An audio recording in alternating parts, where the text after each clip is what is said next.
Hi, this is one of 5 note-taking method videos.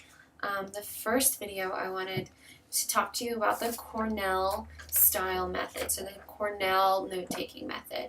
This is probably a familiar one for you guys. You've probably heard this one before, but I wanted to talk to you about it because I think it's a really useful one. This is one of my favorite methods, and I use this a lot with students when I meet with them one-on-one.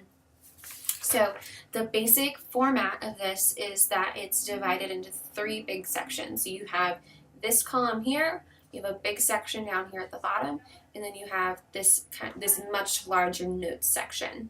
So these sections are really important. And so this first section is where you're going to put main ideas.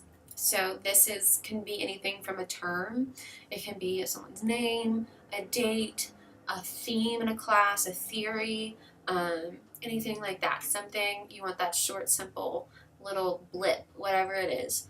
And then this bigger section is equally important, and this is where you add detail. It's where you add the notes. And so let's say if you're doing a definition, you would put the term here, and you could explain or elaborate the definition here and do examples, whatever it is that helps you remember it.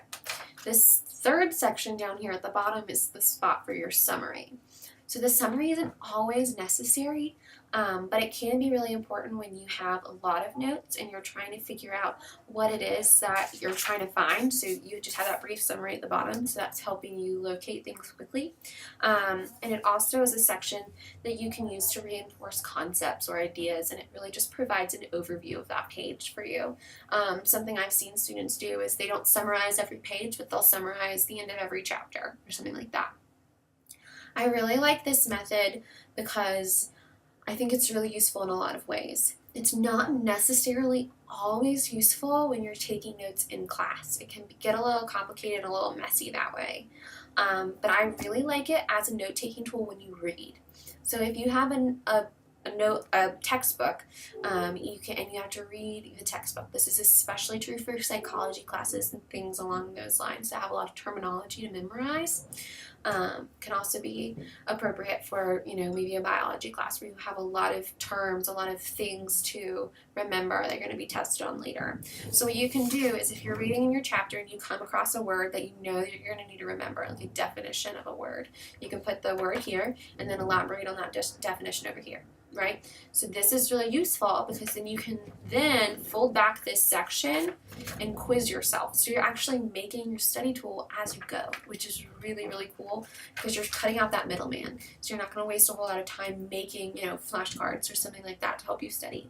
So it's a really cool resource for you guys. In that way. You can also use this to rewrite your notes. So if you are using a different note-taking strategy in class, you can use this method. If you just need to reorganize it, it's not really making sense the way that it's formatted, the way that you wrote them in class, and so you can use this Cornell-style note-taking method in that way. If you have any questions about this one, please let me know. I'd be happy to get you some Cornell note-taking paper. We have a big old stack of it in the Study Central room on that shelf with all the other materials. It's right underneath the ActuAR volume, so we always keep some there. I've also seen students, I've done this myself, where I can just draw a line straight down, this side of my paper, and that works just fine. So it doesn't necessarily have to be a formal thing. It can be pretty informal. So great.